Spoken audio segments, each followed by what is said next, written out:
जय श्री राम दोस्तों। हमारी आज की कहानी है गणेश जी ने मूषक को ही क्यों चुना अपने वाहन के लिए। गौरी पुत्र भगवान श्री गणेश बुद्धि के देवता माने जाते हैं, परंतु क्या आपने कभी गौर किया है कि उनका वाहन उनके शरीर के ढांचे के अनुरूप नहीं है। अगर आपका ध्यान इस ओर गया हो तो आपके मन में भी ये ख्याल अवश्य ही आया होगा कि उनका वाहन किसी बलिष्ठ जीव को होना चाहिए था। फिर उन्होंने चूहे को ही अपना वाहन के रूप में क्यों चुना।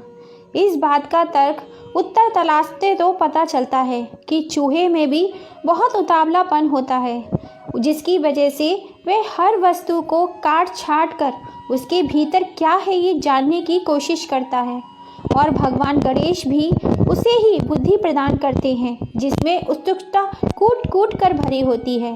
परंतु सिर्फ यही कारण नहीं है, मूषक का भगवान गणेश का वाहन बनने के पीछे भी एक बहुत ही रोचक कथा है। एक बार की बात है, देवराज इंद्र अपनी सभा में सभी देवगणों के साथ किसी गंभीर विषय पे बात कर रहे थे। उनकी सभा में देवताओं के साथ गंधर्व एवं अप्सराएं भी मौजूद थीं। इधर बाकी सभी लोग देवराज इंद्र की बात बड़े गौर से सुन रहे थे और साथ ही अपना बहुमूल्य मत भी बता रहे थे। परंतु सभा में कौच नाम का एक गंधर्व भी मौजूद था, जिसका ध्यान वहां हो रही चर्चा में बिल्कुल भी नहीं लग रहा था।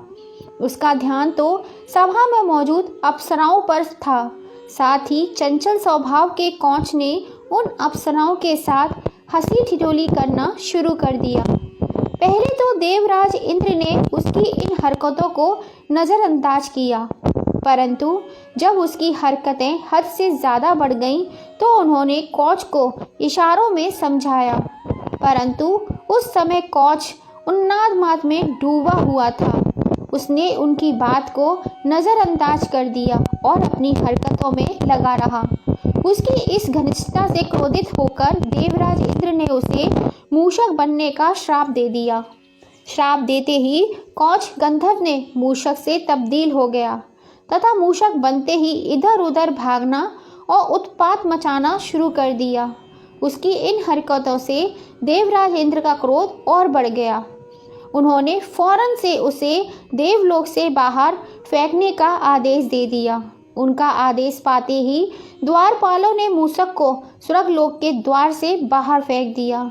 वहां से फेंकते ही वह सीधा पराशर मुनि के आश्रम में गिरा। वहां उसने क्रोध के मारे सारे पात्रों को छिन्न भिन्न कर दिया। साथ ही पात्रों में रखा हुआ सारा अन्न एवं भोजन पदार्थ चट कर गया। उसके बाद उसने पराशर मुनि की बगिया के भी सभी पौधे नष्ट कर दिए। साथ ही आश्रम में मौजूद सारे ऋषि मुनियों के वस्त्र एक एक करके धर्मग्रस्त करके कुतर डाले। पराशर मुनि ने गजानन का आवाहन किया और उन्हें अपने आश्रम को इस चूहे के आतंक से बचाने का आग्रह किया। तब भगवान गणेश ने अपने पाश को उस मूषक को पकड़ कर लाने का आदेश दिया। पाश से उनका पीछा किया, अतः पाताल लोक में उसे पकड़ लिया। जब वह गणेश भगवान के सम्मुख पहुंचा तो डर के मारे अनुनय विनय करने लगा। उसकी हालत देखकर गणेश जी को हंसी आ गई। उन्हें हंसता हुआ देखकर मूषक का डर थोड़ा सा दूर हो गया और उसने उनसे कहा, वो जो चाहे उससे मांग सकते हैं। यह सुनकर गणेश जी ने कहा, ठीक है, फिर तुम मेरे वाहन बन जाओ। उसने कहा, ठीक है, और गणेश जी उसके ऊपर विराजमान हो गए। उनके वजन के कारण उसे अपनी सांसें रुकती सी नजर आ रही थीं। तब उसने अपने प्राणों की भीख मांगी और कहा, हे प्रभु, मुझे इतनी शक्ति दीजिए कि मैं आपका भार सहन कर सकूं। तब गणेश जी ने तथास्तु कहा और सभी तभी से मूषक गणेश जी का प्रिय वाहन बन गया। दोस्तों, आपको ये ज्ञानवर्धक कहानी कैसी लगी? अच्छी लगी हो तो प्लीज़ इसे ज़्यादा से ज़्यादा अपने फैमिली फ्रेंड में शेयर कीजिएगा। और अगर अब तक आपने चैनल को लाइक एंड सब्सक्राइब नहीं किया है तो जल्दी से कर लीजिए। पास में लगी हुई घंटी को दबाना मत भूलिएगा, जिससे हम जब भी कोई नई कहानी डालें उसका नोटिफिकेशन आपको मिल सके। कहानी को पूरा सुनने के लिए आप सभी का दिल से धन्यवाद। फिर मिलेंगे आपसे ऐसी ही किसी ज्ञानवर्धक कहानी के संग। जय श्री राम दोस्तों।